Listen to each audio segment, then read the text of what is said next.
She's helped more than 40,000 patients in her career from all walks of life to not only find love and make it last, but to also find a sense of peace.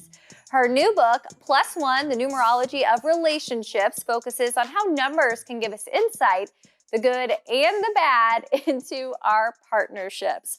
Welcome now, intuitive psychologist and best-selling author, Dr. Carmen Harra. Thank you so much for being here, looking beautiful in red. Oh, thank you. The color of the season and the color of love. The color of love. I love that. Congratulations on your new book. Tell us a little bit about it, because you can really use numbers to kind of help with relationships. Yes.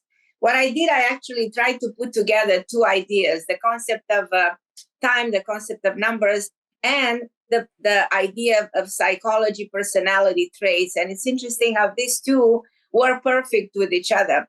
So the psychology explains you why things happen, and the numerology explains you when it happens.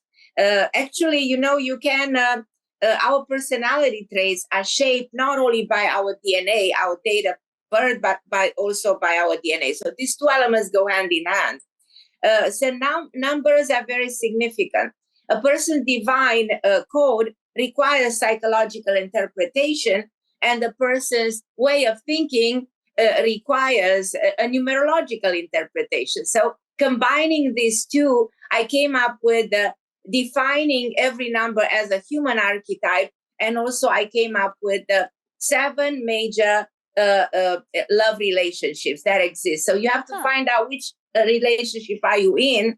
If you are in a toxic relationship, if you're in a compromise, if you're in a compatible relationship, if you're in a stagnant relationship, if you're a transitory one, if you're in a soulmate relationship. The book reveals all of this to maximize your potential to create the best when it comes to being in a wonderful relationship. Well, and you have some advice for all couples this holiday season. The best advice: compromise. Is that right?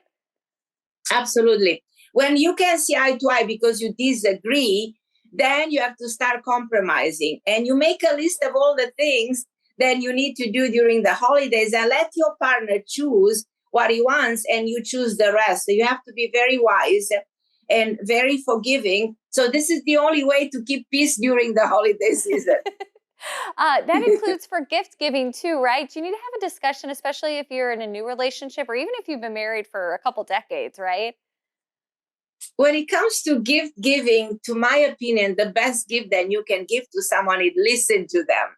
And not only listen to them, create memories, create experiences, take a trip, do something different, and listen to your partner to what he wants, because the best gift, the smallest gift given with good intention, can make a big impact in your partner's life.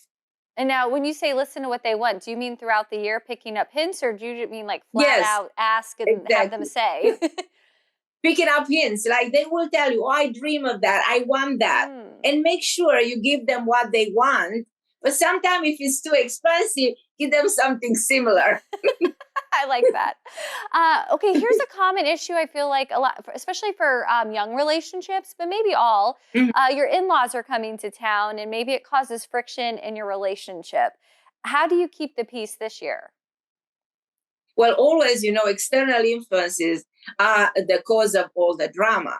So if they're coming and the energy starts to become difficult and you feel like they're ready for arguments and complaints, you have to have the wisdom, because that's what the holiday season that is testing your powerful love for forgiveness, for wisdom.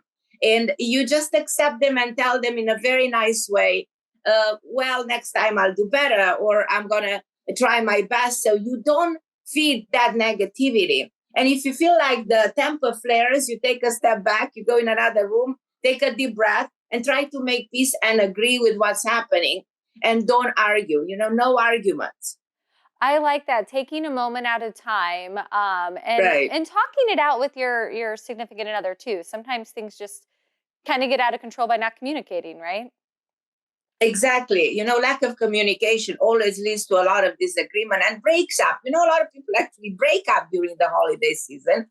And a lot of people propose more than ever during the holiday season because it looks good and it sounds good, but it's not necessarily the best time to propose. So as you can see, those are the two extremes, but communication is essential to always bring peace and always make the best of this time of the year, which is a time of forgiveness, oneness, togetherness, giving, receiving, and love overall. Well, thank you so much for this insight. We appreciate it. Well, I'm so grateful. I'm so grateful.